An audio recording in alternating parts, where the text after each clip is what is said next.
I'm Peter. Peter. Good to meet you. Rebecca. Come in. Welcome to the kitchens, Rebecca. So you are from the Biltong Farm. I am indeed. I've never tried it. I've never tried Biltong full stop. You're kidding me. No, never tried it. Oh my days. Okay. It's okay. never really... It's got a bit more trendy in this country now, hasn't it? It has. Obviously, I know it's got a long history. So let me just grab my coffee. Sure. This You might can just... use that. Yeah, it's going to keep me going, yeah. Tell me about Biltong and then tell me about you. Okay, so Biltong, a South African dried meat. Yeah. So Yeah. I don't use silver side, Right. but we use a top side of beef for the majority of our biltong. It's marinated inside of vinegar, salts and spices, and then air dried. And now we've got two commercial air dryers in at the Biltong Farm, and they take about 100 kilos of wet meat, and they bring out 50 kilos of biltong 2 days later. Right. Okay. And so you lose. you lose the 50%. moisture content, and that's what preserves the meat. Yeah. So, Okay. yeah. And why Biltong? What got you into that? The Biltong story. Yeah. I Okay. think you never get asked that, do you? No, a bit like a crack record. Yeah. So, working as we were living in London at the time, and for fun, I do fitness instructing, so Right. body pump, spin, and things Okay. like that. And I would teach class, Yeah. run to the gym. Teach class, run to work, do Right. my day job, run to a fitness class at lunchtime, run back to work. Crikey. Okay. You know, and maybe teach a couple in the evening just for fun. And the result was I can't train on carbohydrates, Right. so I needed a high protein Yeah. snack, and I can't stand. You've not got any protein shaking people. No, That's don't think fine. so. Fine. In which case I won't offend anyone. No. I'm not a big fan of those protein shakers. Right. I just think powdery, processed, and I found Biltong. Right. And unlike a packet of chicken that if I put in my gym bag would basically give me food poisoning the next day. Of course, yeah. This doesn't go off. It Right. doesn't deteriorate. You can have it at ambient room temperature. Yeah. And it's got masses of protein in it. Great. So Yeah. in 100 grams, you've probably got about 47 grams of protein in it. Okay. So perfect. Yeah. Perfect snack. On the run, grab your biltong, enjoy it. Anyway, so I ended up having with a biltong habit. It was How many a day? It was costing me 20 quid a day on my biltong. And I was so obsessed with it that it would be a case of I would use it for the snack, but then I'd make excuses to find meals to have with it. So Right. it would be biltong salad, or the husband would say, what do you want for dinner tonight? And I said, oh, don't worry, I've got biltong. Right. That sort of thing. So I would make meals out of it. So potatoes with biltong on and things like that. And that's where the obsession came. Then we moved from London to Grantham, and husband was still commuting every day, 2 hours door to door. Right. And he'd come home at the end of every day going, oh, I've got a new idea. I know we're going to set up a pub. I know we're going to set up a gym. I know we're going to set up manufacturing biltong. Right. I laughed my head off. And I'm an accountant by trade. Okay, right. So I ran the numbers one quiet afternoon and thought I must have a decimal place wrong. Right. It could work. Okay. So that's where we went from there. Right. Then my husband, being the crazy one, emailed Bullseye because we were thinking of crating and things. Yeah. And so Bully from Bullseye will be on our wholesale bags. Right. So can you get He's it? still going, is he? In one is original, in two, you remember? Right, I see. So that's a wholesale that's we're currently working on at the moment. Right, okay. And England Rugby will go onto the bags to go into fitness centres. Fantastic. So it's a big... I'm going to cook with it. I'm going to cook a risotto. Right. So I'm going to use it to really season and as my kind of oomph in it, really. Have you done it with risotto before? I haven't. I've done all sorts of things with Right. it. Oh, well, I'm glad you haven't done it with this before. I haven't, no. So do you make risotto? Do you know, it's one of the things that I don't. Okay, right. Well, a good risotto, you need to kind of build those layers of flavour. So we've got some shallots here, and we're just going to chop all these up. Now, I've been while you've been sort of chatting and telling me about biltong, I've got this pan hot and ready, okay? Because it needs to sort of sizzle and get going and get everything cooking. So I love a risotto, particularly this time of year, and I think it's a great way to use up stuff, but it's also just a great comforting, warming, nice, yummy dish. Bit of garlic in there as well. And then we're just going to get this straight in the pan. So it's not a massive pan, we're just going to do a couple of portions. We'll pop that down on there. In fact, I'll flip it over. 'Cause it's a bit. So how as a chef have you avoided biltong your whole life? It's just never really come on my radar. I've never really... I've known of it. Yeah. And I knew what it was. There's a little bit of salt in there. But it just kind of... I don't know. Looking forward to trying it.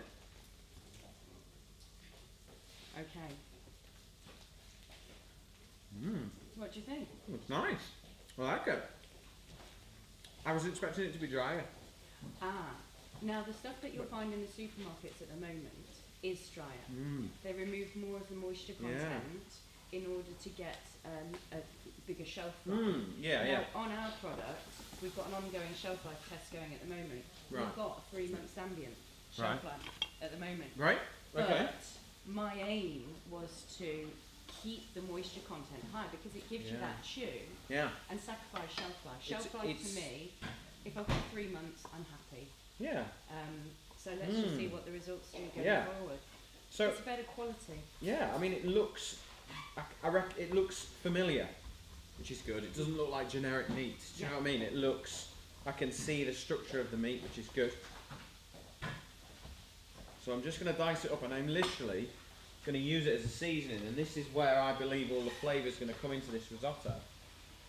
So once we get all this going, no doubt we'll start to smell those familiar smells that you'll know of the spices that you've put in there. Okay. And then risotto. So we've got some Gallo risotto, so it's the Alborio risotto rice with teeth in. So it's a short grained rice, lovely and starchy. It's lovely and silky when it cooks.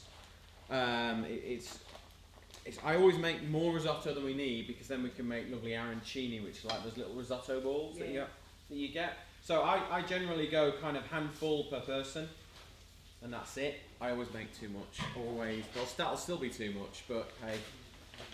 So it's quite important to get that in early so that we can kind of just cook it out, you know, crack the grain to make sure that we get all that lovely starch come out, and that's what kind of makes it lovely and creamy without adding cream. I always think if you're going to order a risotto in a restaurant, if it comes in anything less than half an hour, it's just been microwaved or cheated. Don't order it. So it's starting to come together there now, which is good. So we'll crank the heat up, and we've got some Knorr chicken stock there. So I'm just going to top this up. Wait me a second.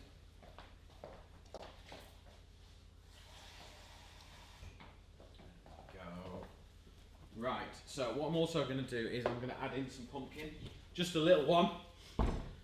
There's a few of them going at the moment, cheap, so we seem to have a good size one. We won't need much.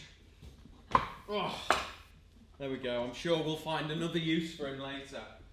Okay, so nice and sweet. I think this will work really well with your biltong. So we're just going to get rid of the skin. Do you eat much pumpkin? No, not really. No? No. So we'll just get rid of the seeds. It's got a nice sweet flavour. So I've got a question. So far away. Every week at the Biltong Farm in Grantham, we do a Saturday special. Okay. Now those so we do thousands and thousands of flavours. So for example, on bonfire night we did firework biltong. So I took some biltong, marinated it in and Mrs. Hall's chutney, which Right. is a South African chutney Mm. made of peaches and apricots. Mm. And so it was sticky on the outside, and then I threw on a load of popping candy to fire it, Right. for example. Yeah. But we've done things like licorice biltong, monkey gland biltong, which isn't as bad as it sounds. No, what is that? Ew. No, it says it's a South African steak sauce. Right. Don't worry. So my challenge to you today is you need to think of my next Saturday special. Oh, I've already thought of it. Oh yeah? Marmite. See, Marmite. You've got to get some Marmite in. Yeah, do you know, Is it too salty? I was going to say I'd have to remove some of the seasoning, wouldn't Would I? you? Yeah, you would. Yeah. So, okay. Yeah. I'll Send me make- some. I'll make Marmite biltong and I'll send you Yeah. a batch. I'll send you a batch. What else could we do? Biltong. Next. I know. There's too many options, isn't there? There's so many. Right, I'm going to add in a touch of. I tell you what, I'll just sneak a little bit of. Don't tell the wine guy. A little bit of wine in there, just to kind of lift off some of the little tasty bits off the pan. And this is when the sort of the starch begins to be released. So what you don't want to do is add too much liquid at the same time. So a little bit of liquid, and then we start to cook it out. And as that liquid cooks out, then we add more, then we add more. And it should take 20 minutes. So it'll kind of just start to come together as we cook another dish. So I've got another dish for you to blackberry and apple. I actually developed this with John Feller, who was on before actually. Okay. And it was a dish. So I've got some lovely sausages here from the Wellhung Meat Company, like the name there, Yeah. like that. So a little bit of oil. They will start to brown off in the oven. We'll get those in the oven straight away. Get a bit of colour on those. Now, for me, blackberry and apple, very British, Yeah. very autumnal. So we've got some pink lady apples, and then we've got some blackberries. And we're going to kind of make a really lovely kind of warming kind of chutney to go with this, okay? So, I love it. I don't have to do any kitchen work. It's fantastic. well, I might get you doing something, yeah. I've got a load of chopping on the next dish. Oh no, I only cut meat into 2.5 centimetre Do you? thick slices. Yeah, Is that's my is it limit. all hand cut? Yeah. Never. The whole thing is handcrafted. Wow, Yeah. very good. And are you finding more and more people are eating biltong now? Do you know, the business kind of got set up because, as I say, my husband didn't fancy the commute. But it's strange. If you speak to the British public, Yeah. probably about 50% of the people don't know what it is. No. And that's fantastic because that means I've got 50% of the British public who I can train to like biltong. Yes. You know, or at least give them biltong and let them establish what they think for themselves. Because let's face it, it's not the most attractive looking product. No. But once you've tried it, if you're anything like me, you're addicted for life. Right. So yeah, I think there's loads of people out there that could try it, and I think people are veering away from the likes of crisps, peanuts. You know, if you go to the pub and you sat there with a drink, you know, what about a healthy alternative snack? Yeah. You know, and this is high protein, low fat. Yeah. And it's got the high salt content, so people who are in a pub or a bar, so landlords, are just going to. And what are your thoughts on the higher salt content? Is it all relative or? Well, first of all, I need it to cure it. I need it to preserve the meat. And let's face it, everyone loves a bit of salt. It's flavour. Yeah. Absolutely. You know. We get criticised for using it in cooking all the time. Exactly. But it's kind of probably the most important ingredient in the kitchen. Exactly, but you know, and my excuse is I have to use salt because otherwise I can't preserve my meat. Yeah. And have you been able to reduce it at all, sort of, or experiment a little bit, People or not? ask for baby biltong all the time. So South African people come into the shop or order. Is in biltong for babies? Biltong for babies, yeah, because Okay. in South Africa babies teethe on biltong. So Right. you would dry the meat into a kind of Yeah. thick stick, and the baby would teethe on it because it doesn't break off, so it will eventually go all kind of white and mushy. You'll from the meat tendons, but there's nothing for them to choke on. So people ask for baby biltong all the time. Baby biltong, eh? Yeah. So can you presumably you can make biltong out of other meats as well? Yeah, we've done zebra, we've done venison. I've heard of venison biltong. Yeah, venison. If you do it with pork, do you do it with pork or not? I'm not sure on pork. I've never tried pork. Right. The venison was. Think about how gamey venison is, and then double the intensity because it's concentrated. Yeah. It really kind of gives you a. Is it too much? I found it too much, but some of our customers thought it was great. You know, so. So do you have a set repertoire, or do you kind of change it around all the time? Well, as I say, we do our Saturday specials, so we make sure that we've got something new, and you know, people constantly ordering online at thebiltongfarm.com. Right. www. Well done. Good stuff. Yeah. I thought I'd plug that one. Absolutely.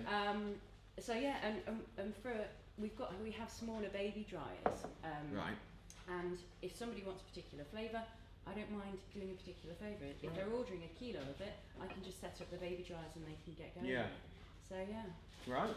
Fantastic. And what's next for the Biltong Farm? Have you got any plans that you want to share with us? What's next is, as I say, the licensing deals. So currently the packaging is being designed. Yeah. It's with the designers at the moment for the England Rugby and for the Bullseye. You must have been really pleased to get that one. Just such an accident. I'm an accountant, my husband's in IT, and he literally just went, I just don't know what to go on the packet. And he just sent off an email to Bullseye and said, we had no idea about licensing deals or anything like this. This is not our game.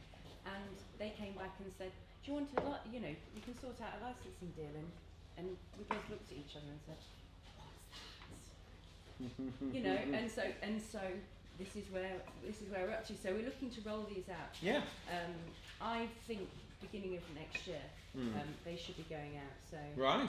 So yeah, really pleased. Good stuff. How's your darts? Good. Getting better. We ought to have one a dartboard in the shop now. Yeah, absolutely. Yeah, definitely. And so yours? we're just sorry. Go on. And yours? My darts. Yeah. No, I don't have time for darts. I'm too busy. Too busy. I wish. I'd love to go to the pub. Yeah. Yeah. No. Too busy, I'm afraid. So we're just adding and adding and adding and keep adding, and that sort of, I think the sweetness of that butternut squash is going to contrast really nicely against the intensity of the biltong. And the pumpkin. Sorry, yeah, is that not what I said? What did I say? Butternut squash. Oh, pumpkin even. Yeah, pumpkin. Sorry. The sweetness of the pumpkin is going to kind of contrast really nicely with that intensity of the biltong. I'll be interested to see what you think when you try it. I'm just going to add a little bit of tomato puree as well. Only a tiny bit. You have to be careful because it can be quite sort of bitter if you add too much, and then you end up sort of counterbalancing the sweetness. So we're just going to add a teaspoon into there, and that'll help with a little bit of colour as well, I think, which is what it's lacking at the minute. So what do you cook like at home?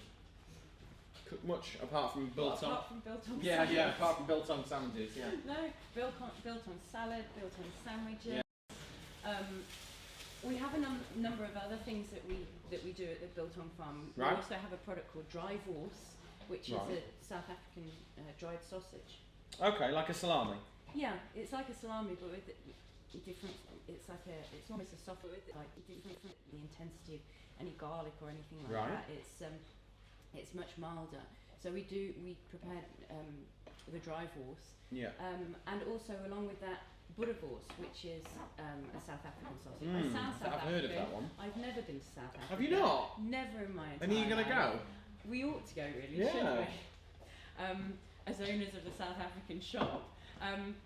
But no, the boerewors, they are incredibly meaty. Right. Meaty, heavy on the beef sausage. Yeah.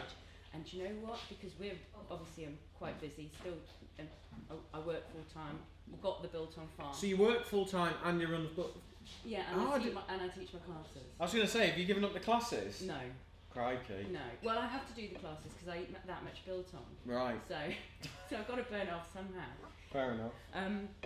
But no, a Boerewors, load of veg, chop it up, root veg and things like that, into the slow cooker in the morning. Boerewors, just stick it on the top because they come in kind of Cumberland rounds. Right, yeah, know 'em well, yeah. Stick it on the top, put the lid on, Right. get home from work at 7 o'clock. Yeah, after your accountancy and your classes and... Beautiful. Right. Really, really hearty, meaty sausage. Yeah. Sounds good, I'd like to try that. I'll So is it definitely- cured? No, that's not cured. Fresh. That is a fresh sausage. Right. Yeah. And you make that as well? Or- We have a butcher's in Nottingham that make those for us because Right. I prefer my kitchen to be predominantly beef. Yeah. Because we are obviously a manufacturer now. Yeah. So keeping- you've gone from sort of cottage industry and you're now on the journey of scaling up, yeah? Is that right? Well, I've gone from making biltong in my kitchen Yeah. happily. Yeah. To your own personal consumption? Yeah. Yeah. To being in an industrial kitchen. Right.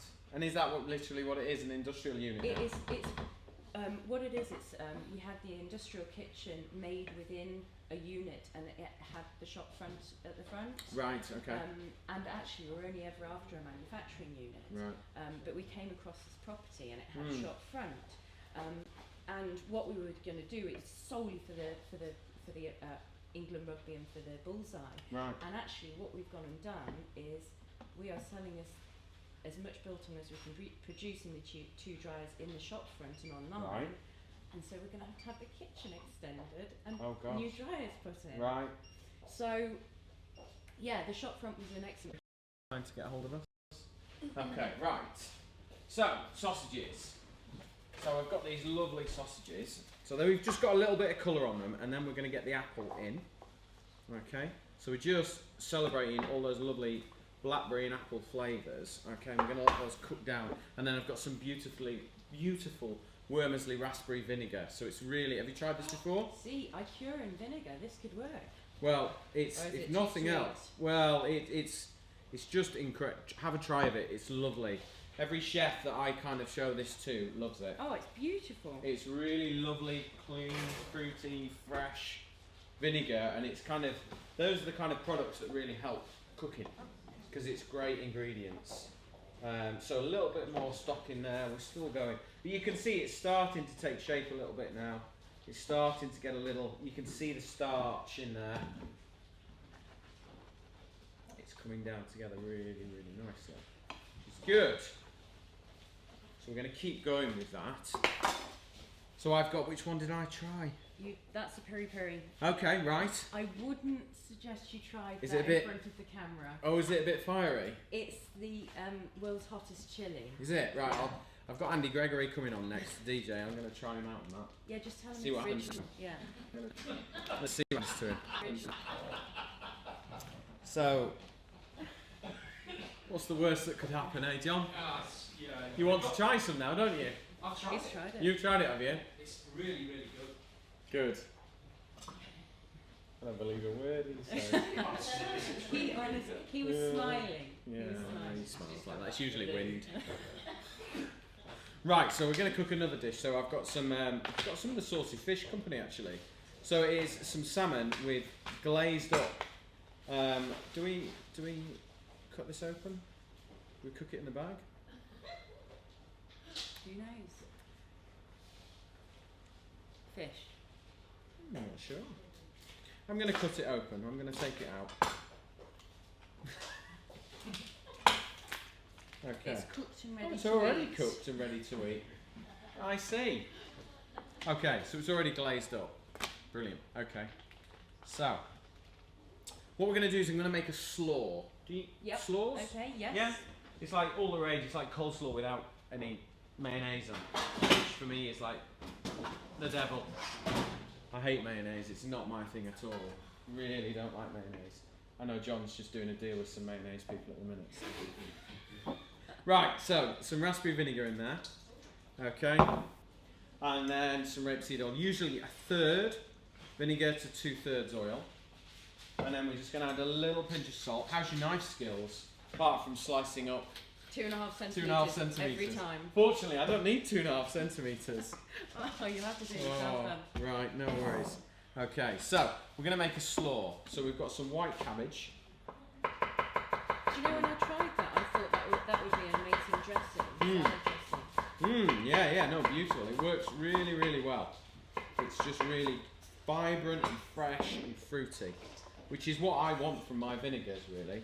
You know, it's kind of a long way from putting a bit of sarsens on your chips. Vinegars have come a long way since then. And you know, even in marinating the biltong, we use. Is that to break it down a bit with the vinegar? No, it's more for to bring the pH down. Right. So it's all about the science of the curing. Yeah. Right. Okay. Yeah. I mean, make it wrong and you can end up with more. It's all about, you know, it's one of the easiest things. Don't tell people at home. It's really not that easy. But it is really easy. Is it? Yeah. And But have you had, was it trial and error along the way? No, I mean, basically what happened was Gavin's grandmother bought me a Biltong box for Christmas and Right. the rest is history. Okay. And, Good present then. yeah. And I complained at the time. Did Why you? on earth she bought me that? Oh dear. But the thing is about making your own biltong, Yeah. it's a frustrating thing because imagine you're craving something and then you've got to wait 4 days for it. Yeah. That's the worst part about biltong, and that's why even if people did make biltong at home, I know they're still going to come to the shop because there's going to be a time They're when you gonna have run out, that aren't they? biltong craving and your biltong box just isn't ready. Do you get a lot of regulars? We do. We've got quite a few regulars now. Good. So you're in Grantham? Yes. Right, okay. Lincolnshire. Yeah. But we do ship all over the UK, so And people can order it off the website, they can order it Right. online, yeah. And your website? www.thebiltongfarm.com. We're Right. all over it, yeah. Good stuff, great. Yes. And where's the weirdest place that you've sent biltong to? Or the furthest afield? Gavin, where have we sent biltong to? To Jersey's not a weird. over to Jersey? Jersey's not a weird place. You've not quite sent it back to South Africa yet? Well, the thing you not? is, no, because you can't export anything that you can't prove a minimum of 6 months shelf life. Right, And I it's- see. And it's a meat product. I see. And the great thing for us is that it's actually illegal to import from South Africa, which Okay. means that it has to be made here, which is So great all news for biltong us. should be from South Africa, should be from the UK then, should it? If it's in the UK, it should be made in the UK. Yeah. Right, Yeah. okay. Because they use a lot. So biltong. What's the difference between biltong and jerk then? You know where It's they. like swearing at me. I know. I'm sorry. I'm keen to know though. Beef jerky is, I guess it's your American version, but Yeah. it's partially cooked, whereas biltong is air dried. Right. And beef jerky is a much more chewy product. Right. Because you've had beef jerky before. Yeah. So it's kind think of I have. hard and Yeah, a bit like leather, salty yeah, leather, Exactly. Yeah. Whereas when you tried this, softer. softer, higher Yeah. moisture content. So yeah. Okay. So with the slaw here, I've just put shredded loads of carrots, loads of carrots, red cabbage, white cabbage, and just dressing it and mixing it all this dressing, and then some red onion in there as well. So hopefully we should just get a really nice, fresh crunch, really clean, vibrant flavours. So we've got the hot smoke, you know, this hot cooked salmon, so it's quite sort of sweet. So we want everything to really sort of counterbalance that. So I've got some spring onions as well, and we'll just slice those long ways, because chefs just can't do horizontal anymore. Don't know why, we just don't. You'll go back to horizontal. Yeah, horizontal will be trendy again Yeah. soon. There we go. So that can go straight in. And then we've got some coriander. We're going to make sure that we use the stalk as well. The stalk's got more flavour than the leaf. There you go. So we There's just something you Bundle it all up and shred it through. There we go. Can you give that a good mix for me? That I can do. Thank you. I'll take this out of your way. So what other recipes did you think about when you were coming up with the... With the biltong? Yeah. I'm thinking about probably kneading some into some dough. Yes. Into bread dough, because I think the flavours will kind of disperse really nicely. Well, do you know what's amazing? We do biltong dust. Right. So we take extra dry yeah. biltong and we grind it down even further. Right. And so you can make biltong scones or scones, depending on. I'm a scone man. Are you a scone? Yeah. There you go. Biltong scones, biltong and cheese scones. There you go. Yeah, it sounds good. So it's very much can become a seasoning really, rather than a. Yeah. Yeah. No, that makes complete sense to me.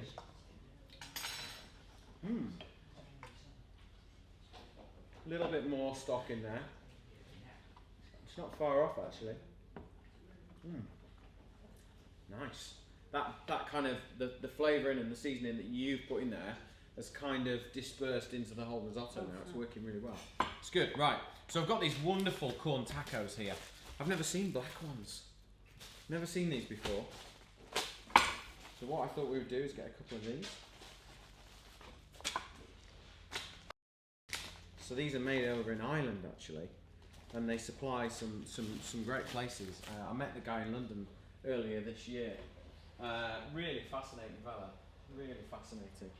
And that's what I find great about my sort of job these days is kind of, it's just meeting all these different people that have taken the leap and have pursued their passion really, I think. Yeah, well, straight from school, I wanted, you know, when you get asked, you know, what do you want to do? Yeah. And I said, oh, you know, I want to go into the food industry. You know, I want to be. And I'm going to put these in the microwave. Be quicker, I think. my dad said, "Don't be silly, darling. There's no money in the food industry." Oh, really? Okay. And so I went to be an accountant. And so kids, listen, don't listen to your parents. They're not always right. Isn't that right, Daddy? Yes. So there you go. So yeah.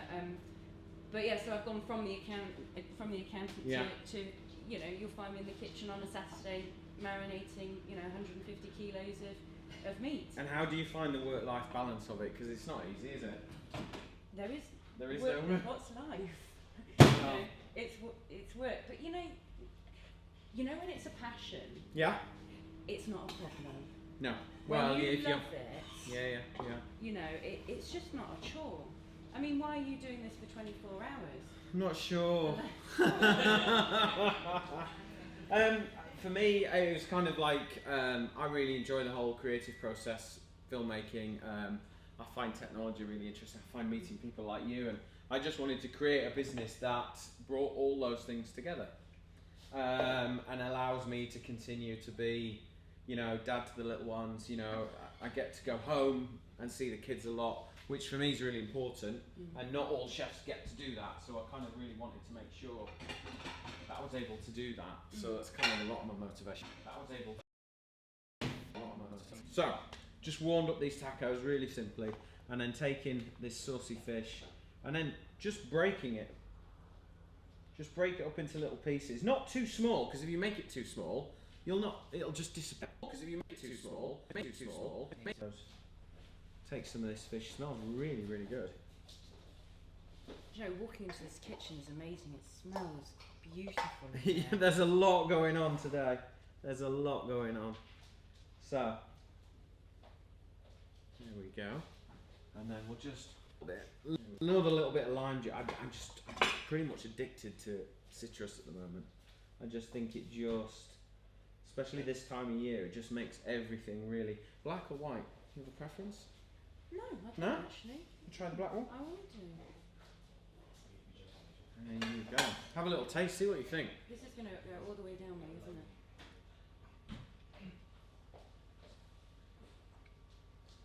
There we go, there's one. There's another. Let's do another one.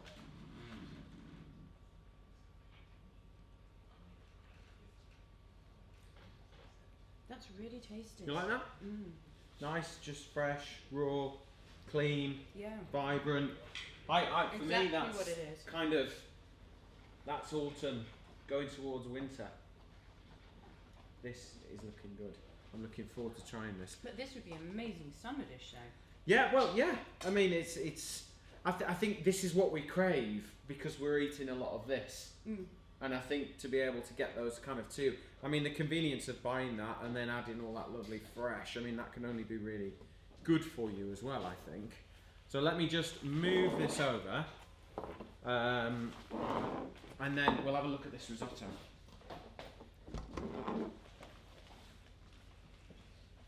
Okay, so stop that there. Move this over. I've had not such a, it's not too messy this time. Not as bad as when Harry was here. Right, okay. So we're going to get a little bit of parmesan, which all good risottos need a little bit of parmesan in there, I think.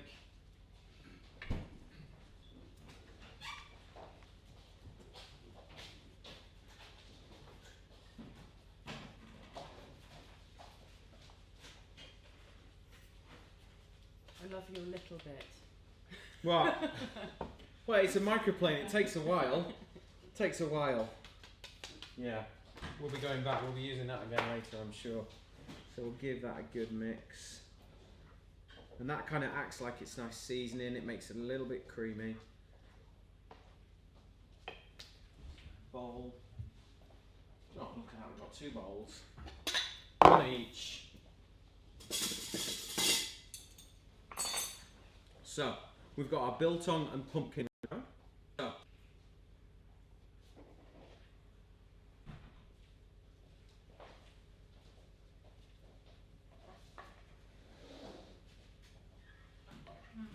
That smells beautiful. Looking forward to this. There we go. There you go. Thank you. Have a little taste, see what you think.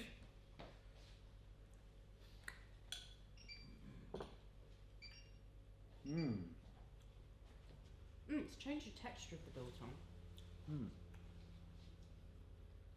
I've kind of hydrated it just a little bit. But I think when you get it with the pumpkin, I think it works really well. Well done.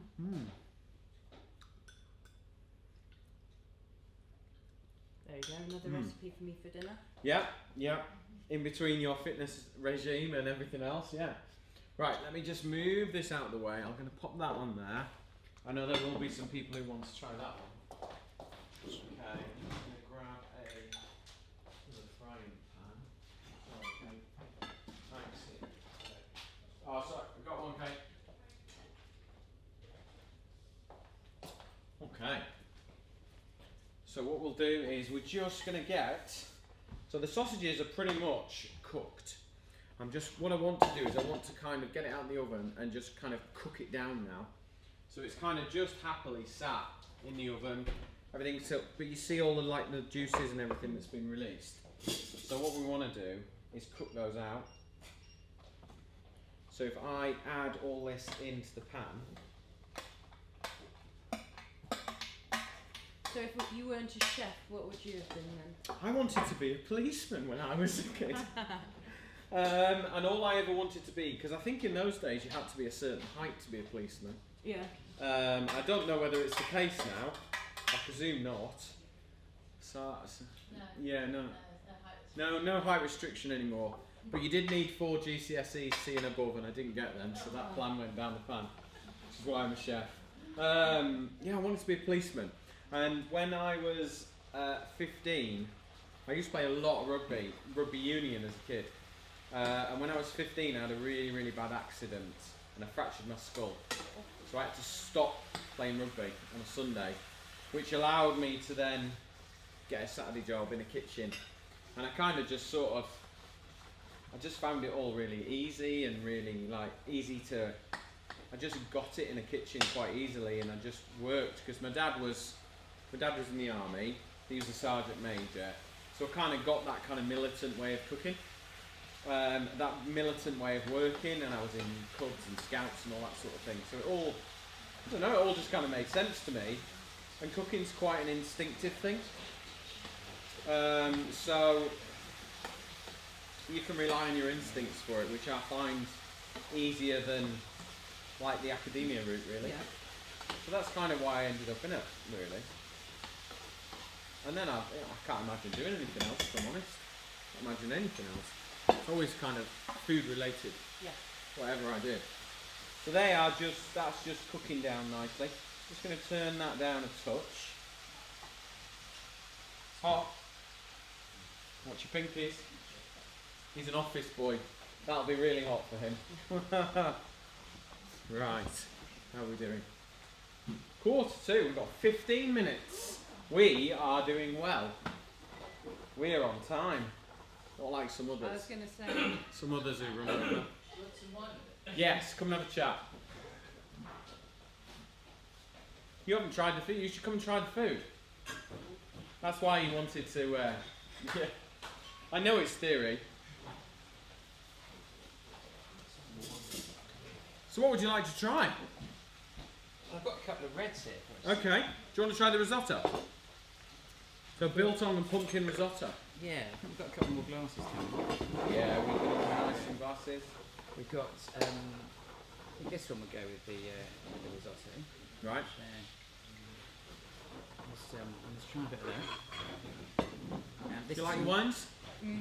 Yeah? Yeah. This is from the south of France.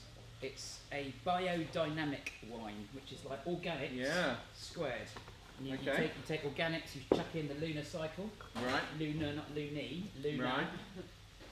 It's it's really sort of back to basics. Yeah. It often has a slightly sort of earthy, smoky, sometimes a bit stinky. Here we go. Right.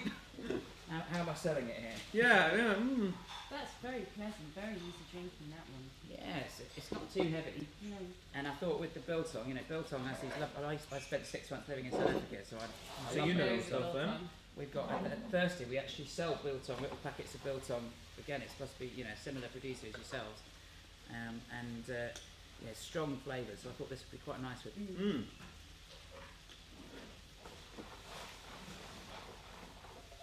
Nice. I like that. It's good. Little independent, little small producer. He's French, she's Australian, and they're making these lovely wines. This is made with 2 grapes called. So how does an old world wine and a new world wine producer get on making wine together then? Because they usually have quite different ways of doing it, don't they? Yeah, I guess there's an element of physical attraction there that helps, I think. So, I guess she's an Aussie, but she's kind of totally into the whole being in France and like this biodynamics. Yeah, it's all yeah. about respecting the terroir. It's Right, it's the yeah, opposite of maybe in the new world that you quite often have a more kind of consumer market-driven approach to making wines. It's sort of like, we listen to the market, we'll make it like this. Often it's in a great big enormous winery, like a factory almost. Yeah. There are small producers in Australia and New Zealand as well, but no, they've just got a really nice sort of ethos. Yeah. But yeah, I think that goes quite nicely with that wine. It's called Domaine Rouge Bleu. So we get a little bit of liquid out of this. Do you want some of that in there? I'm alright in a minute. I just want to let it down a little bit because it's quite jammy, it's sweet, it's got the apples in it. Just by adding water, it allows it to continue to cook without over reducing. So if we add that water, by the time that water reduces away, we'll be back to the beginning again, but things will be more cooked from further on. So we're just trying to cook these Pink Lady apples down a little bit. They cook quite well actually, because they don't go to mush. They kind of still hold their shape, which is nice. So that when you taste it against the sausage and the blackberry, you still get that kind of fruitiness. It's lovely. It's John Fell kind of came up with the idea. One day we were having a little play around, weren't we, John? Trying to keep off the streets. Was it kind of combining your main meal with your... Yeah. Basically, I made him apple and blackberry crumble, and he dropped it in the frying pan. No. We just kind of, some days, we just turn up in the kitchens, in the development kitchen here, and we just have a little play with one of the products, one of the producers, one of the people that we work with on the app. The Foodie Friends. We like to be able to try and take these products, put them into context, create recipes, create reasons to buy your products, really, is what we do. And this was one of them. Nice as well, we've got the venison sausage, wouldn't Yeah, it? we've got venison later down the line, actually, later on can't remember when. We've got venison with black pudding and blackberries, and we're going to pickle them a little bit, so they're going to be good. I love black pudding. And we've got the strip loin of venison, so it's like the best piece. It's like the fillet almost, if you like. Yeah, it's kind of the, like, you know when you get a rack of lamb? It's like that, but it's the eye that runs through that rack on the saddle of venison. So that's, I'm looking forward to that. That'll be good. Okay, so we're going to have a little, so we're going to try this one. Tell us about this wine. So your second wine, called Tapada de Barão. This comes from Portugal, which is a country that, a little bit like perhaps Germany, we don't tend to think of it as a kind of Premier League country for producing wine, which is a real shame because they've got some of the most interesting local indigenous grape varieties. It's not just acres and acres of Chardonnay and acres of Merlot. They've got lots of completely unpronounceable local grape varieties, which for a wine geek like me, and I think for a lot of other people besides, it makes it interesting. It's sort of a different approach, different flavours. So this is a blend of 3 grapes. Actually, one of them is Shiraz. That is not obviously a local indigenous Portuguese one. I might want to guzzle it down. Portuguese wine's starting to get a little bit more sort of popular now, isn't it? Well, you get cracking value for money. It's a pretty reliable place for growing grapes because obviously it's quite sunny, it's quite warm. They received over the last 20 years, a lot of the sort of grants that have been available for agriculture across the European Union. They've received quite a lot of money. So there's a lot of brand spanking new kit in the winery. So that helps with making wine to have good kit and good know-how. So you've got a sort of generation also of like a mix of folk from Portuguese who've gone and travelled and made wine overseas. Overseas people who've come and settled in Portugal. An old mate of mine, French dude, he spent 7 years living over there. Slightly fruitier on that one. Exactly. So I thought, this sort of fruitiness is going to go with this sort of, blackberries and the apples. But there's a bit of the smoke and the spice which should in theory go with the sausages as well. So when you're matching wines with food, where do you start? Start with, I mentioned it earlier in one of the earlier sessions. One of the really top tips is to look at matches of cuisine, local cuisine, local wine. That typically applies to European wines. The other one is to match the weight and the strength of flavours.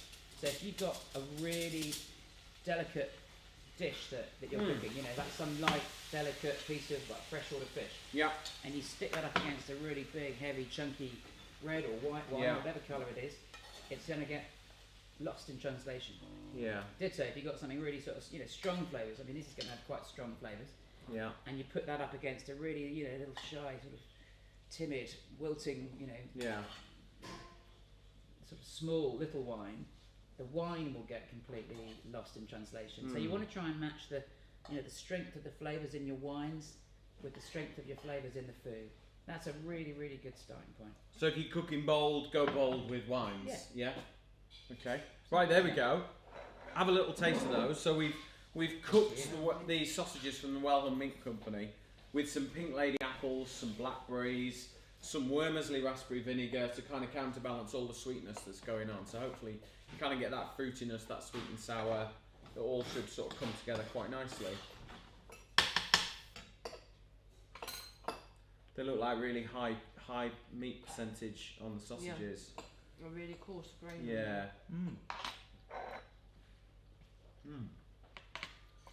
They won't like that. Pink sausages. No, they won't like it. We better eat it all.